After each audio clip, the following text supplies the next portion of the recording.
करे हर हर महादेव शिव शंभो धवलेश्वराय वाळालिंगाय नमः। दीपं यदि परं ब्रह्म दीपं यदि जनार्दनः दीपहरतु मे पाप पूजा दीप नमस्तुते। धवलेश्वराय वाळालिंग महाप्रभु संसार सुखी रखंतु।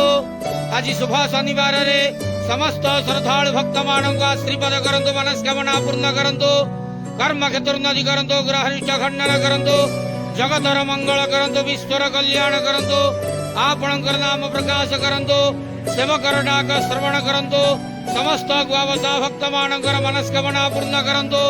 जो जो भक्त माने आपणक पाखरे मानसिक रखिजंती तांका मानसिक पूर्ण करंतु। बाबा धवलेश्वराय वाळालिंगाय नमो नमः। संसार सुखी रखंतु आनंद केवार हरि बोलो। आज शुभ शनिवार रे समस्त श्रद्धालु भक्त मानक श्रीपद करंतु आनंद केवार हरि बोलो। बाबा धवलेश्वराय वाळालिंगाय नमो नमः।